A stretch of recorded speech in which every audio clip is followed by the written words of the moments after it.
Assalamualaikum warahmatullahi wabarakatuh. Perkenalkan, nama saya Mutiara Salsabila Indonesia. Pada kesempatan ini saya akan presentasikan hasil pekerjaan UTS saya untuk mata kuliah akuntansi biaya, yaitu analisis cost volume profit atau CPP menggunakan bantuan Microsoft Excel.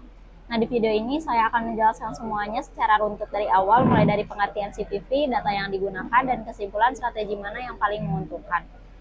Oke, ini untuk soal yang akan saya bahas. Jadi pertama saya akan menjelaskan terlebih dahulu pengertian dari CPV.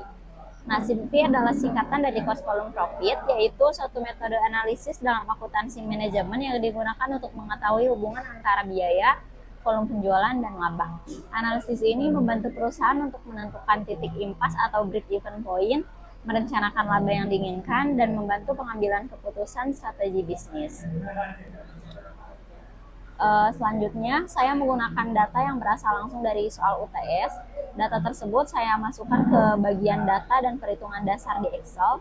Data ini meliputi harga jual per unit, biaya variabel per unit, dan biaya tetap perusahaan.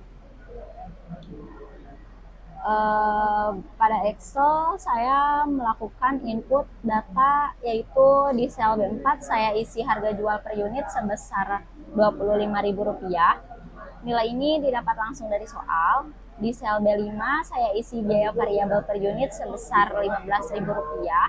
Di sel B6 saya isi biaya tetap sebesar Rp1.200.000.000. Selanjutnya, saya menghitung contribution margin per unit di sel B8.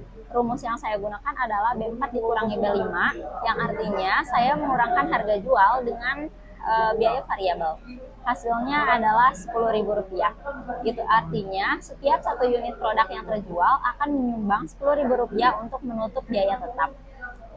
Di sel B9 saya menghitung CM ratio.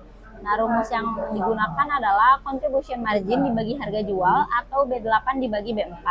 Hasilnya adalah 0,4 atau setara dengan 40%. Artinya 40% dari penjualan digunakan untuk menutupi biaya tetap dan laba. Setelah itu saya menghitung break-even point atau titik impasnya. Jadi di sel B10 saya memakai rumus B6 dibagi B8, yang artinya biaya tetap dibagi dengan contribution margin. Hasilnya adalah 120.000 unit. Di sel B11 saya menghitung BEP dalam rupiah dengan rumus B10 dikali B4, yang hasilnya adalah Rp3 miliar. Sekarang saya masuk ke bagian strategi A yang ada di kolom kanan Excel. Oke, strategi ini menggunakan strategi promosi besar-besaran, yang artinya perusahaan mengeluarkan biaya tambahan untuk iklan dan promosi agar penjualan meningkat.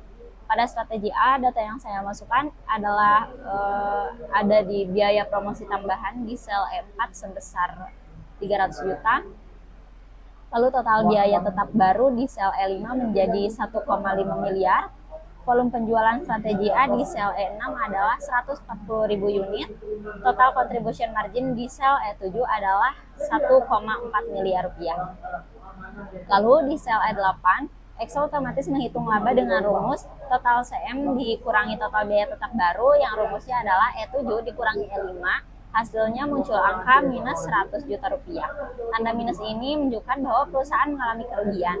Artinya uang yang masuk dari penjualan masih kurang 100 juta rupiah untuk menutup seluruh biaya tetap. Selanjutnya saya masuk ke strategi B. Nah, di strategi ini menggunakan strategi diskon, yang artinya perusahaan menurunkan harga jual agar lebih menarik bagi konsumen. Pada strategi B, harga jual baru di sel H4 adalah Rp23.000. CM baru di sel H5 adalah Rp8.000. Volume penjualan di sel H6 adalah 160.000 unit. Total CM di sel H7 adalah Rp1.280.000.000. Laba di sel H8 dihitung dengan rumus H7 dikurangi B6, yang hasilnya Rp80 juta. Ini berarti perusahaan mendapatkan keuntungan Rp80 juta. Nah, dari hasil perhitungan di Excel dapat disimpulkan strategi A menyebabkan kerugian sebesar Rp100 juta karena total biaya terlalu besar. Strategi B menghasilkan laba sebesar Rp80 juta karena volume penjualan meningkat dan total CM mampu menutup biaya tetap. Oleh karena itu, strategi yang paling disarankan adalah strategi B. Baik, mungkin segitu saja presentasi yang bisa saya sampaikan. Terima kasih atas perhatiannya. Wassalamualaikum warahmatullahi wabarakatuh.